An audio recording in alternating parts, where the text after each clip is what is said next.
where does this masterpiece fall? Let's rank this film on the Cageometer. That leads us to the most important question that we ask on one cage at a time. 1 3-hour podcast at a time.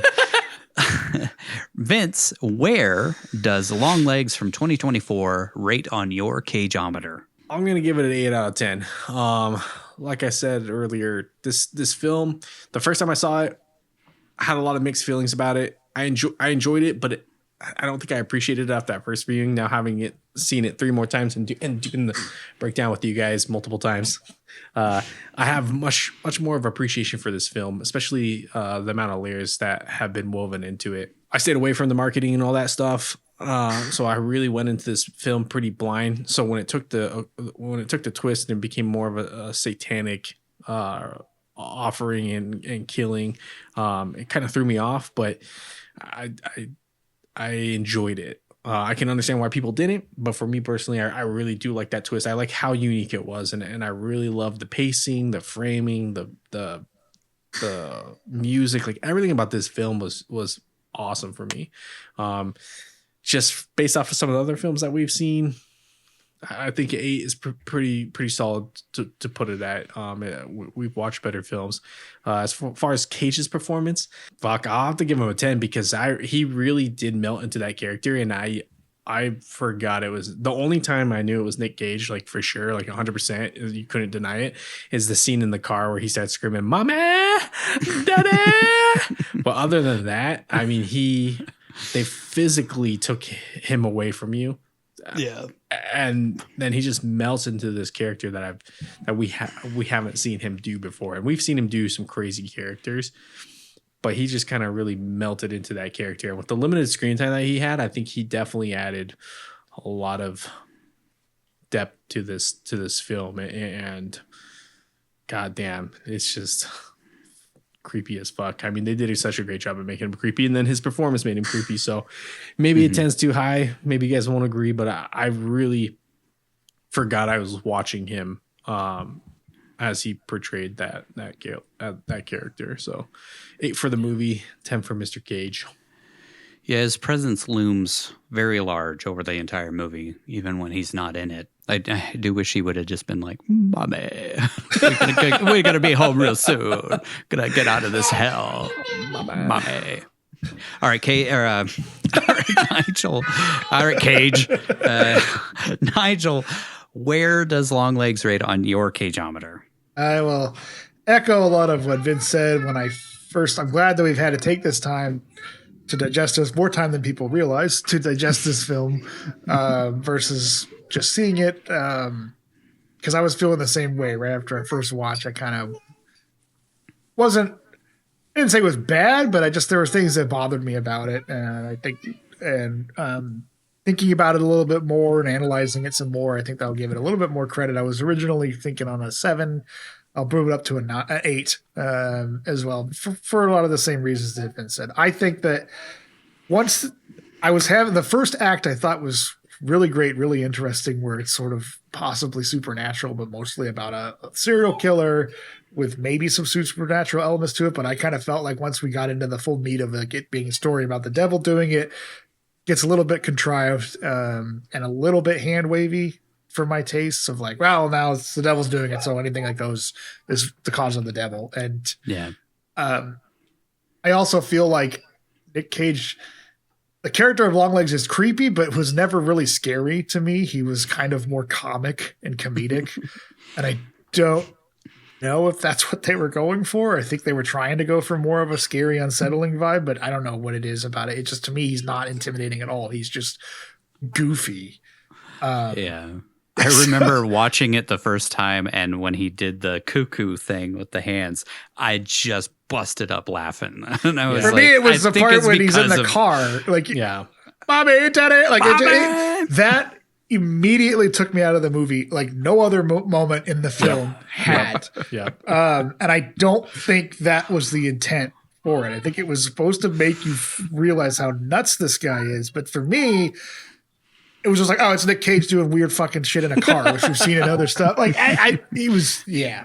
So stuff like that brings it down a little bit. I bumped it up to an 8 because I think it's well written. It's shot phenomenally.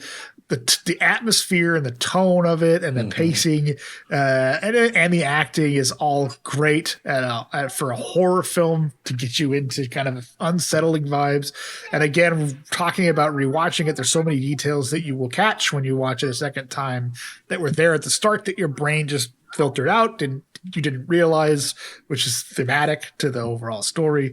So I think it's a pretty well crafted movie. I just felt like kind of a little bit went off the rails when it started bringing in like satanic stuff. And I don't know, it just, maybe that's a little bit my personal take on it. Things are a little bit cliched when it comes into like, oh, the devil made me do it type of stuff. But yeah, still very, very well crafted film. I didn't like it as much as something like Mandy, but I think from a film craft standpoint, it deserves to be up there just like that. Like Mandy. So I'll give it the same score. I think I gave Mandy an 8. Maybe I gave it a 9. I don't know. I think it was a 9. Okay. So yeah, as far as Cage's performance, it's hard. I don't want to, I think I'm going to go against the grain a bit and give him a 7 just because of what I said. He definitely loses himself in the role, but there were times where, again, it was just like, it's Nick Cage doing a goofy voice. And like I said, I didn't feel intimidated or scared by him or even really creeped out. It was just more of like, he's weird. And I wish I hadn't got that. He could be intimidating. The part when he talks about, down to the floor or whatever, the way he says that is how I wanted the character to be the whole time, instead of this high falsetto, creepy, weird or Pinocchio, Tiny Tim voice, whatever you want to call it. I felt like there were times where he could have been a lot more sinister. And I think the story would have benefited from it. The movie would have been benefit from that versus what we got. So yeah, I'll give him a 7. It's a good performance. It's great. I can see why people love it and say like, this is the best I've ever seen Nicolas Cage, because they're not used to seeing him anything close to this. Maybe our past experiences are coloring my opinion a little bit, but yeah. And I'm glad he did it. And I wish that he would play characters like, not like this, but maybe villains more often, because I think he can be really good at it and be really menacing and intimidating. And I get why he doesn't want to do it, but I wish he would a little bit more. Maybe he will as the Cage-assance continues on. Or the Renaissance continues on. So, yeah, good movie. Was a little bit disappointed in it, but not enough to really knock it down. And I want to be a little bit kinder to it than I initially was after that first watch. So, yeah.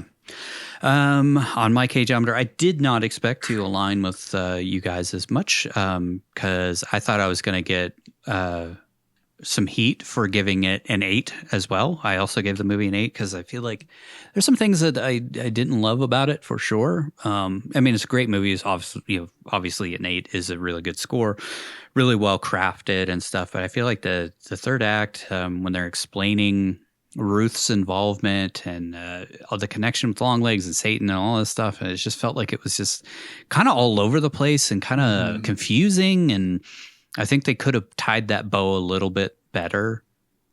There were other little things throughout, like, I don't know, Lee's motivations sometimes are a little confusing, but at the same time, I think she's, under the influence of the devil. And that's, like you said, it kind of ruins things because it's like, well, you could just say that about everything. Like, well, that happened because the devil is talking through them. Like, that's why Carrie Ann talks weird. She's under the influence of the devil, It's like, it's kind of becomes a lazy plot device.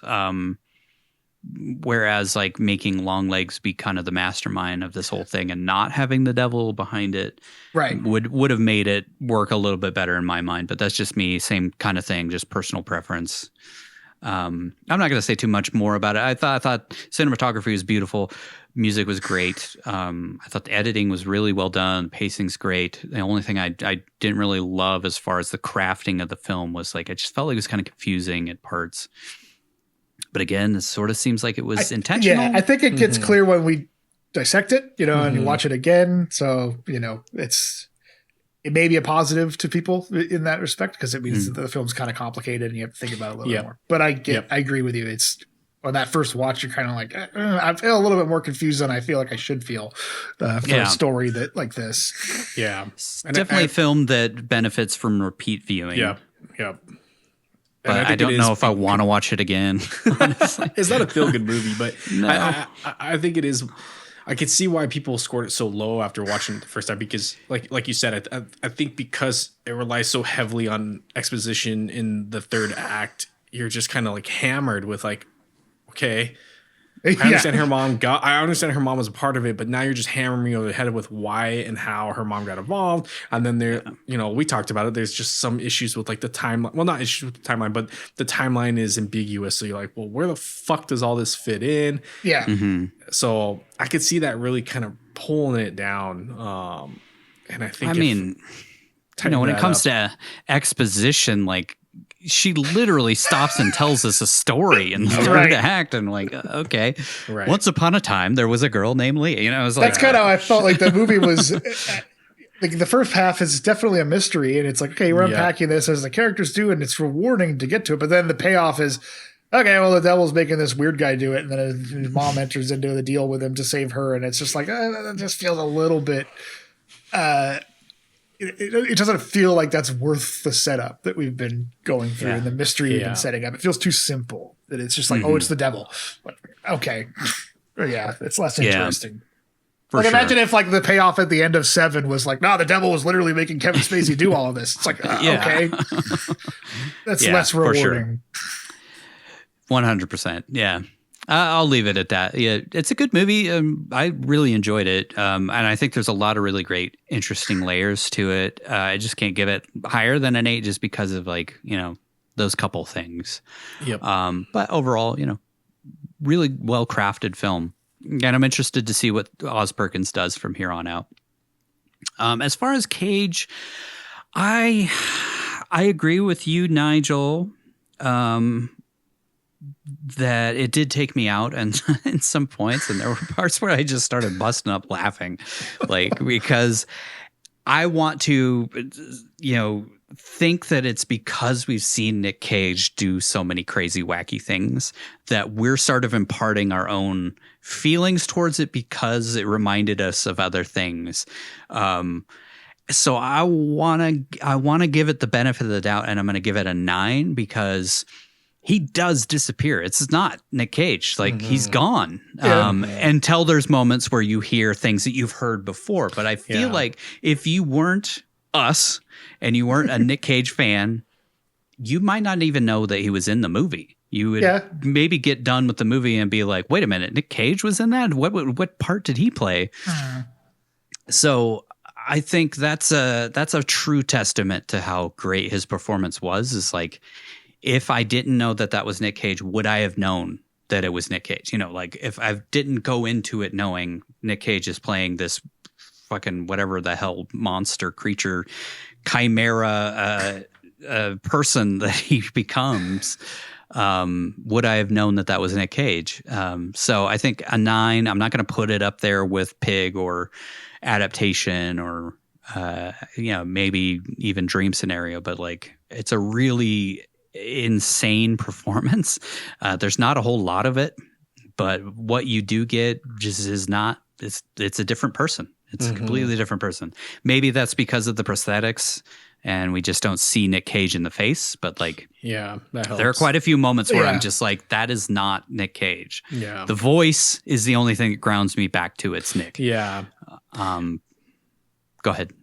Oh, I was just gonna say, I think what really colored my review of his performances, I saw the movie with somebody that's not a psycho like us and watches every fucking thing. And she was, at the end of the movie, she's like, it's creepy how I know that's Nick Cage because of you. Like, this is why we're seeing it. But it is nothing I've ever seen him do before.